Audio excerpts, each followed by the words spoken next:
Salam sejahtera, terima kasih karena bersama dengan saya di Nazlin Unity Channel. Peja dan Azmin Ali bakal bertanding semula jika ada PRK. Wow, dua nama ini sudah kalah dalam pilihan raya umum dahulu. Azmin Ali kalah, kalau tak silap saya kalah kepada Menteri Besar Selangor yaitu Amiruddin Syari. Peja pula kalah di Tambun oleh Perdana Menteri Malaysia yaitu Anwar Ibrahim. Kedua-dua mereka ini ialah orang besar dalam parti politik sebelum ini. Peja di Parti Bersatu, Azmin Ali pula ialah bekas timbalan Presiden Anwar Ibrahim sendiri. Pada pendapat anda, adakah Peja dan Azmin mampu menang lagi kalau bertanding pada PRK akan datang? Ramai netizen yang meramalkan Peja dan Azmin sebenarnya sudah tidak punya tempat lagi dalam kerusi parlimen. Dari segi undian di parlimen, orang tak akan terima lagi terutamanya Azmin Ali. Kerana kata netizen dan para pengikut dalam parti politik Pakatan Harapan, mereka kata tidak mungkin lagi Azmin akan menang kalau untuk parlimen. Kerana mereka menggelar Azmin sebagai pengkhianat utama yang menyebabkan Pakatan Harapan tumbang. Selain itu, mereka kata ramai netizen atau para pengundi di parlimen sudah tidak meminati lagi Azmin atas kelemahan Azmin sendiri, kata mereka. Begitu juga dengan Peja. Ramai yang sudah tidak berminat dengan Peja kerana pelbagai isu melibatkan kepimpinan Peja, terutamanya di Negeri Sembilan, juga melibatkan di parti politik Parti Bersatu itu sendiri. Sejak Bersatu mengeluarkan surat tuntutan kepada 6 ahli parlimen dan seorang adunnya yang berpaling tada beberapa hari lalu, setakat ini hanya 2 daripada mereka yang memberikan responnya. Mereka ialah ahli parlimen Bukit Gantam, Syed Abu Hussein Abdul Fasal, dan ahli parlimen Labuan, Suhaimli Abdul Rahman. Syed Abu Hussein bertegas menyatakan surat itu tidak bermakna apa-apa dan beliau tidak akan menjawabnya.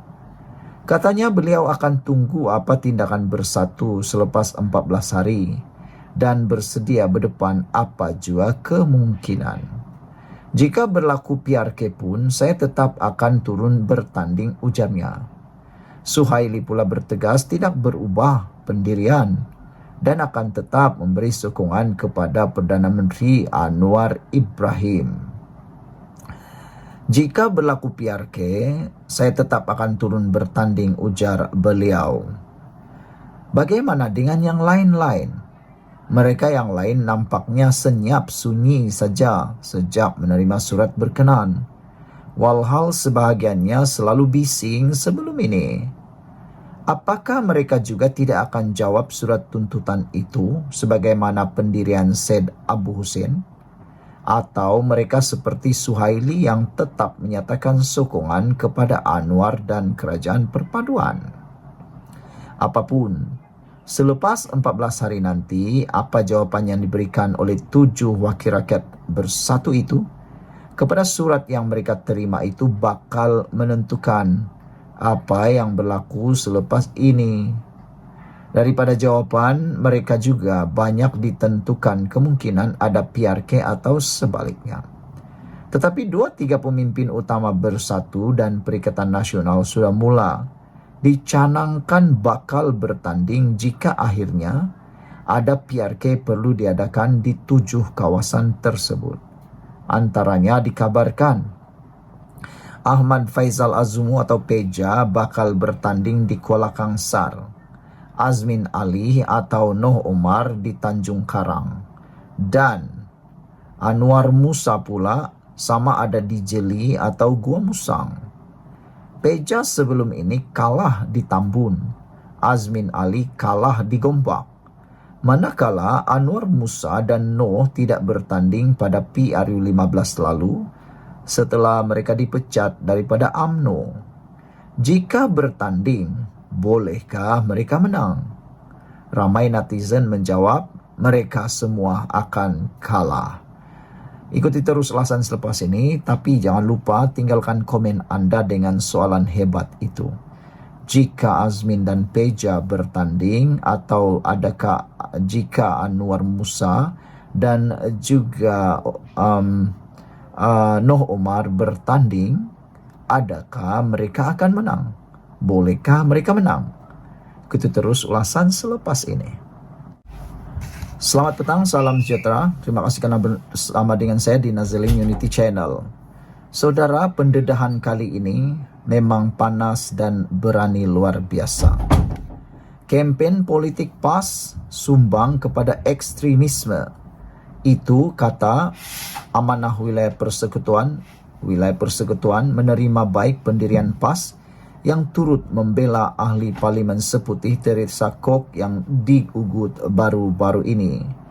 Namun pengerusi Parti Amanah Negara Wilayah Persekutuan, Khalid Abdul Samad berkata, PAS juga perlu menyedari kempen politik yang dibawa mereka turut menyumbang kepada bertambahnya kecenderungan terhadap tindakan ekstremisme. Saudara, kempen kebencian dan dakwah bahawa Islam terancam adalah jenis propaganda yang menyuburkan ekstremisme agama, katanya. Amanah Wilayah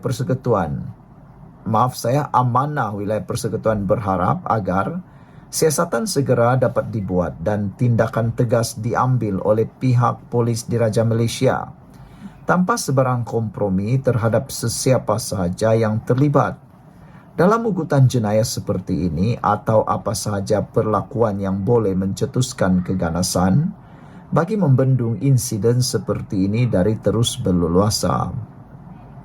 Amanah Wilayah Persekutuan juga menyeru semua pihak agar bersikap bertanggungjawab dengan tidak mencetuskan sebarang provokasi dengan memainkan isu dan sentimen perkauman, ekstremisme agama atau apa-apa sahaja perkara yang boleh mengganggu gugat ketentraman awam dan keharmonian yang sedang kita kecapi bersama, katanya dalam kenyataan. Menurut Khalid, memandang serius dan mengutuk keras perbuatan jahat dan tidak bertanggung jawab pihak tertentu yang membuat ugutan bunuh terhadap Teresa. Selain itu, katanya, rentetan beberapa siri kejadian yang berlaku sejak minggu lepas, terutamanya serangan di Balai Polis Ulu Tiram Johor dan cubaan menceroboh Istana Negara dengan bersenjatakan parang beberapa hari lalu, Amanah Wilayah Persekutuan bimbang dengan suasana perkauman dan perbalahan agama yang semakin meruncing, hasil dari golongan yang memainkan isu-isu perkauman atau fahaman agama sempit dan melampau. Saudara-saudara sekalian, pendedahan ataupun penyataan berani daripada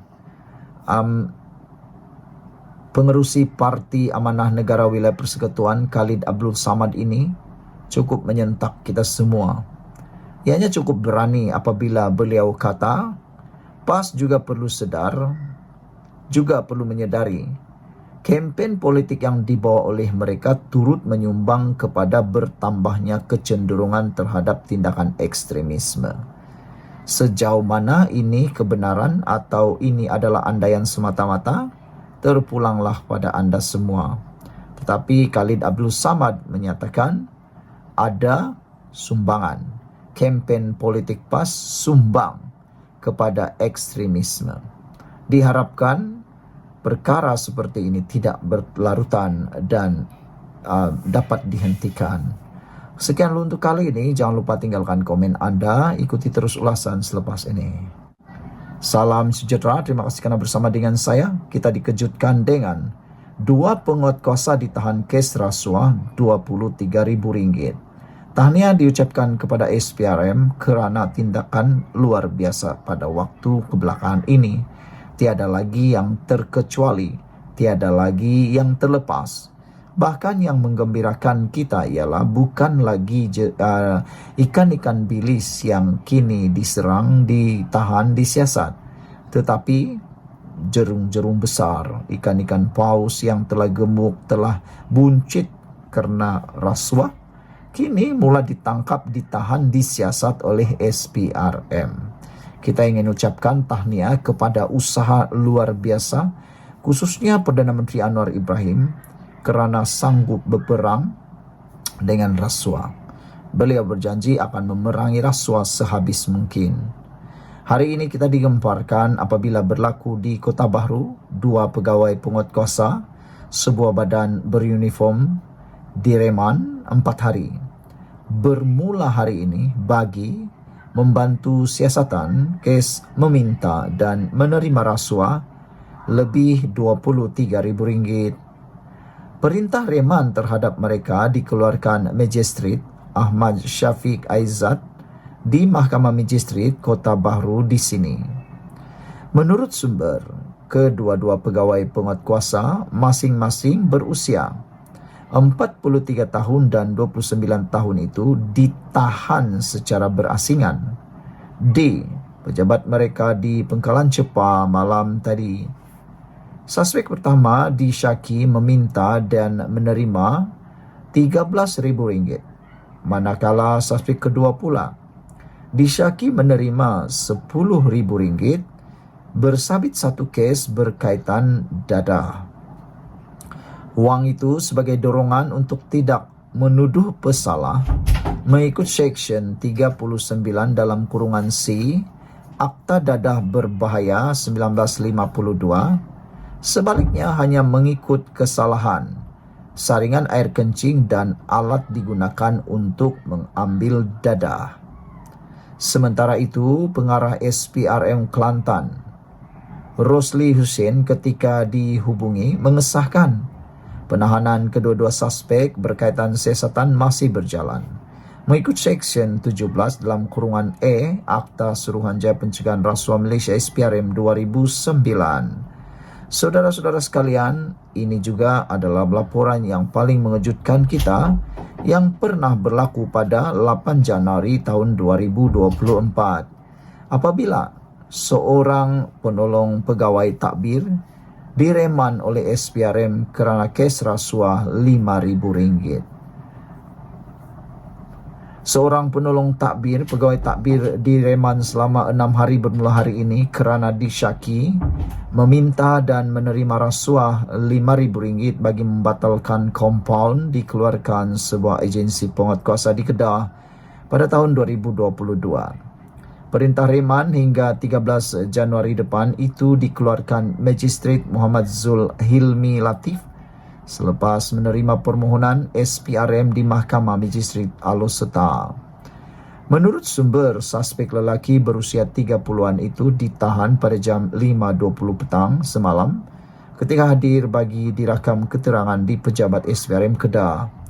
Berdasarkan siasatan dijalankan, suspek dipercayai meminta dan menerima wang rasuah bernilai RM5,000 daripada sebuah syarikat pada tahun 2022. Wang berkenaan dipercayai sebagai balasan bagi membatalkan kompaun yang dikeluarkan sebuah agensi penguatkuasa terhadap syarikat berkenaan atas kesalahan ketiadaan perakuan pematuhan standard PPS untuk bahan binaan, katanya dalam satu kenyataan hari ini.